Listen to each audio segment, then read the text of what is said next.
IQ stands for Intelligence Quotient.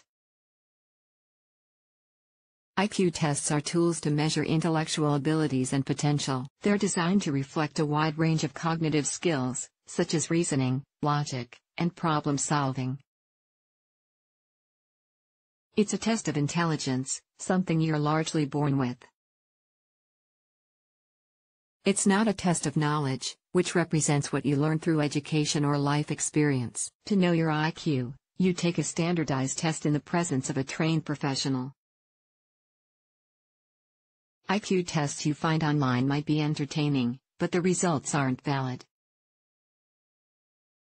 It's also important to understand that your IQ score doesn't exist in isolation. The number actually represents how your results compare to those of other people your age. A score of 116 or more is considered above average. A score of 130 or higher signals a high IQ. Membership in Mensa, the High IQ Society, includes people who score in the top 2%, which is usually 132 or higher.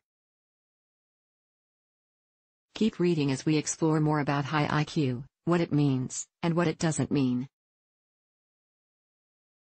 What is a high IQ score? IQ tests have gone through significant changes through the decades to correct for racial, gender, and social biases, as well as cultural norms. Today, there are several versions in use.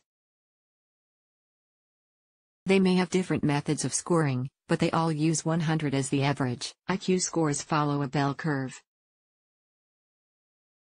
The very peak of the bell represents the average score of 100. Lower scores are represented on one slope of the bell while higher scores are represented on the other. The IQ scores of most people are represented in the middle of the bell, between 85 and 115. Overall, about 98% of people have a score below 130. If you're among the 2% with a higher score, you're an outlier. Basically, a high IQ means your score is higher than that of most people in your peer group. What's the highest possible IQ? Theoretically, there's no upper limit to an IQ score. Who has the honor of the highest score isn't entirely clear. Though there are many claims of super high IQs, documentation is hard to come by. The fact that IQ tests have changed quite a bit over the years makes it difficult to compare results from different eras. Mathematician Terence Tao was said to have an IQ of 220 or 230. Tao started high school in the 1980s at age 7, earned a bachelor's degree at age 16, and a doctorate at 21. In 2017. India Times reported that an 11-year-old girl living in the United Kingdom achieved a score of 162 on a Mensa IQ test. The publication also noted that Albert Einstein and Stephen Hawking are both thought to have an IQ of 160. How IQ is measured and what the score indicates. Standardized IQ tests are given and scored by trained administrators. The score represents how you compare to your peer group in language reasoning abilities, processing speed, visual spatial processing, memory, math. If you have a high IQ score, it means your reasoning and problem-solving abilities are better than average and may signal intellectual potential. An IQ of 70 or below may indicate limited intellectual functioning. However, IQ alone doesn't tell the whole story. Testing of social, practical, and conceptual skills is needed to make that kind of determination. What IQ doesn't indicate. There's a lot of debate on the subject of intelligence and whether it can actually be measured.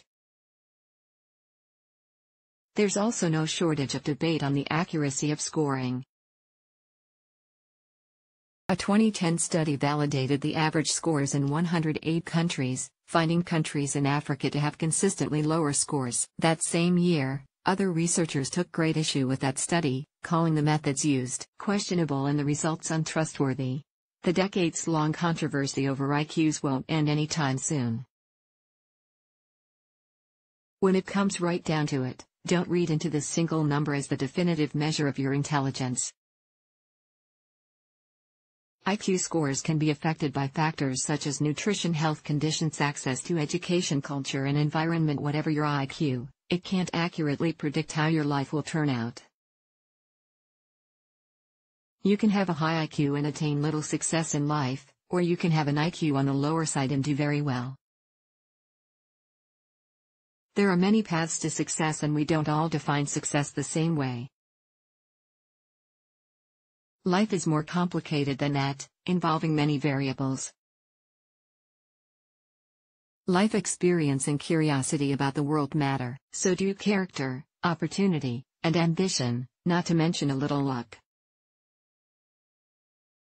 Improving IQ scores. The brain is a complex organ. We may never fully comprehend how intelligence, ability to learn, and knowledge overlap. You can have a high IQ, but lack education and general knowledge. You can earn a degree yet score a lower IQ.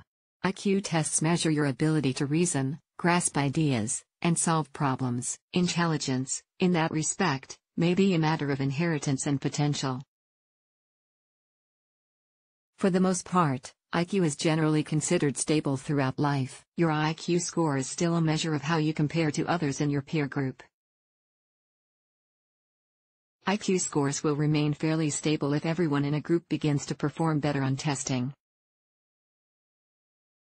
One small 2011 study trusted source suggests that intellectual capacity can increase or decrease during teen years. There's some evidence trusted source that you might be able to increase your IQ score by a few points. You can probably improve focus, memory, or some other skill. You might even become a better test taker. You can take the same test multiple times and end up with slight variations in score. For example, if you were sick or fatigued the first time around, you might do a little better in a second test. All of this doesn't necessarily mean you are more intelligent now than you were before. There's no proof that cognitive training raises overall intelligence. Though, you can, and should, continue to learn throughout your life. The keys to learning tend to involve curiosity and being receptive to new information. With those qualities, you can enhance your ability to concentrate or remember details, empathize or grasp new concepts, enrich your imagination, or research into your knowledge. Base reading, both fiction and non-fiction, is one way to boost your abilities in these areas. Mental stimulation can help slow or prevent cognitive decline as you age. In addition to reading, activities such as puzzles, playing music, and group discussions can be useful. Takeaway: if you have a high IQ score, your intelligence and potential for intelligence is above that of your peers. This could mean you'll fare well when faced with unusual or complex problems. A high IQ might give you a leg up in certain situations, like getting the job you want. A lower IQ score doesn't mean you're not intelligent or incapable of learning. A low score shouldn't prevent you from working toward your goals. There's no telling what you can achieve, regardless of IQ numbers. Whatever the number, IQ scores are still highly controversial. It's just one of many indicators and doesn't need to define who you are.